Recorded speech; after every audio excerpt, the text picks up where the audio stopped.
Good morning, guys, and welcome to Hacking Self-Storage. Today, what we do on 5-Minute Fridays is we spend 5 minutes just going through something that I think is incredibly valuable to self-storage owners, managers, operators, management companies, and some things that perhaps sometimes are overlooked. Today, what I want to talk to you about is something that I am so passionate about, and that's testimonials. Testimonials are super important. And a lot of people, for me, testimonials comes in two parts. One, you want an impartial company such as FIFO, Trustpilot, or somebody of that nature and ilk looking at your testimonials and making sure that they're from trusted sources and from actual customers. So we need them to be verified by a third party. So that's the first part of testimonials. The second part that so many people overlook is Google. Google, you have to have Google's. It's a two-pronged attack for me, testimonials. So we need that impartial third party, like Trustpilot, FIFO, to verify our testimonials, and we need to be on Google. Now, the reason we need to be on Google as well is that it makes up a significant proportion of what gets you on the SEO rankings. So for us, how we combat this. So how we combat a two-prong. So like I said, Google is so important because we want to make sure that we're listed as high as possible on the Google rankings. And so many people overlook this. If I've got FIFO or Trustpilot, then they perhaps aren't bothered about Google reviews. Please don't take that course of action. You have to be very much concerned about your Google reviews, because if you don't, it will have an impact on your rankings, on where you show up on the Google pages. And Google is so important to us. So we need to first off make sure that is taken care of. Right. How do we get reviews in? So FIFO, we use FIFO, Trustpilot, FIFO. I don't think there's any big difference really. I believe I could be wrong. I think it's £99 a month. So it's a substantial amount of money, £99 a month, £1,200 a year.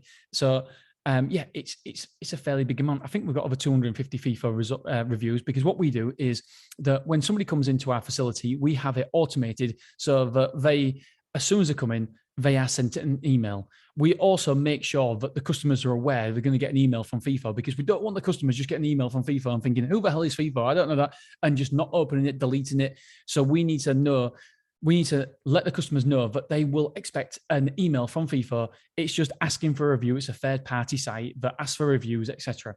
And so we want to, first of all, make the customer aware of that. But then FIFO automatically, we've got it set up so FIFO automatically send one review, asking for a review.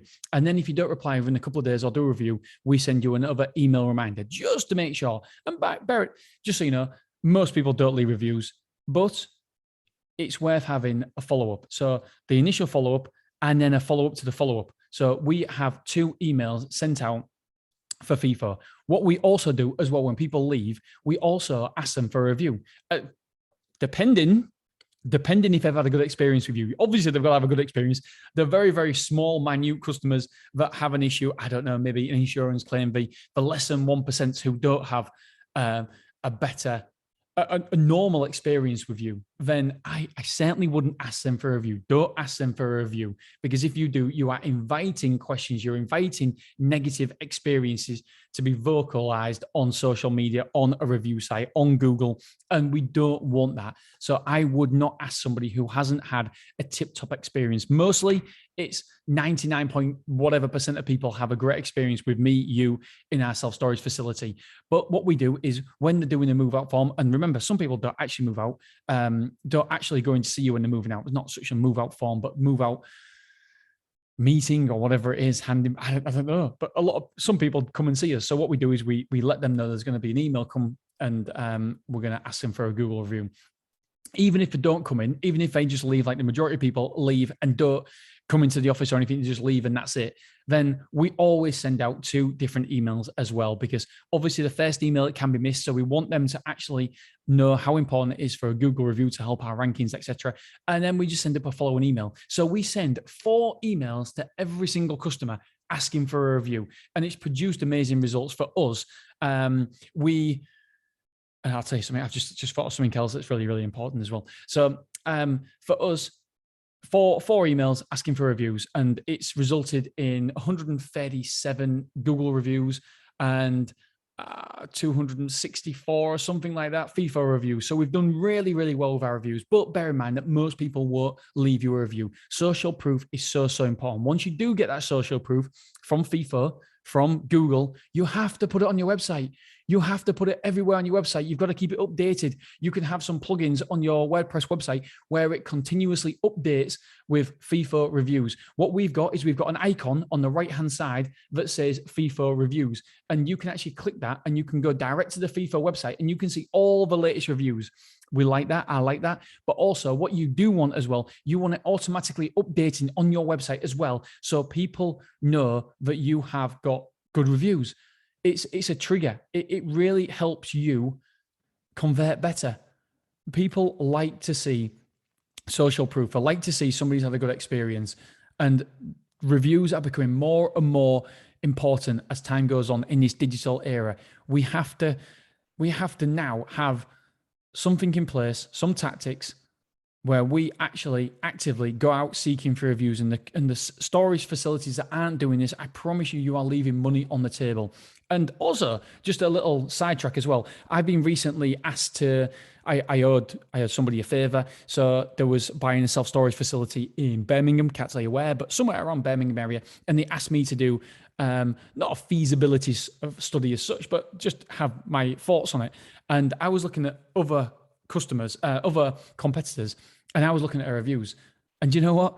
Seeing other reviews as well, you can almost tell by how many customers they get by the amount of reviews they get, because most people don't leave reviews. We know that it's very, very low, single digit percentage of people that actually leave reviews.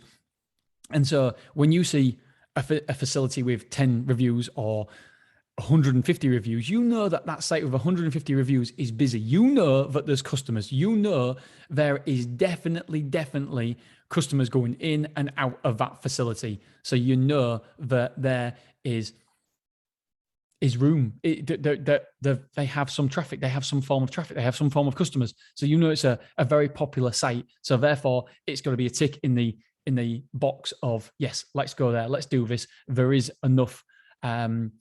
It may be underserviced. There is enough traffic. There is enough customers there for another site. So that's what I look at as well on my feasibility studies, if you like. And I feel like that's overlooked as well. So if you are looking for somewhere for an extra site, have a look at your competitors' websites. Have a look at the competitors' Google reviews. How many reviews have they got?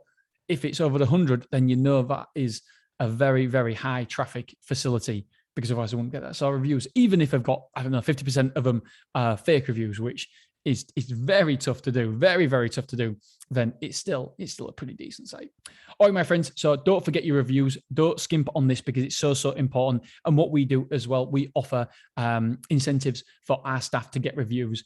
So, I mean, I can't remember how much it cost me now for every review, but it cost me an absolute bloody fortune, because there's Angela, James, and Vanessa who are all on some form of commission when they get a review. And we've got to make sure that your staff are rewarded when they get reviews for two reasons. Number one, it makes them more buy into it. Obviously, if there's going to be a physical monetary reward for that, then they're going to want to do it more. Obviously, it stands to reason. Why not? Because it's going to benefit them. And number two, do you know what? They bloody deserve it, because if they're getting good reviews, that means they're upholding your facility, your customer care, and looking after your customers. And so they deserve it. Don't they deserve it? It's not.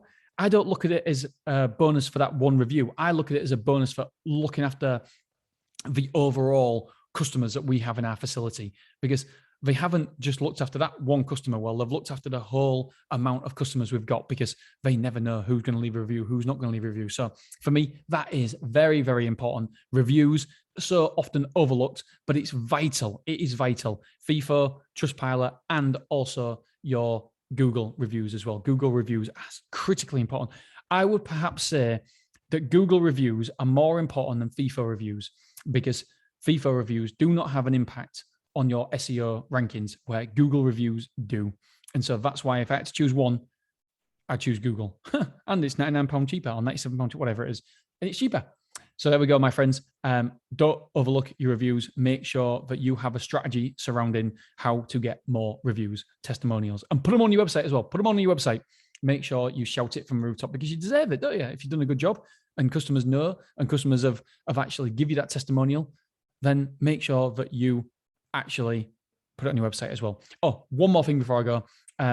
I also believe that video testimonials are worth probably 5 times as much as a normal testimonial, as a normal review. So if you can get some testimonial reviews, if a customer's saying how good you are and how much you've, just when they're talking to you and say, oh, thank you so much, you've done this, you've done that. Say, would you mind just saying that, but on camera, and get your phone out? That's all we did. We did it on phones. I've got some reviews, Stormore website, stormorehull.co.uk.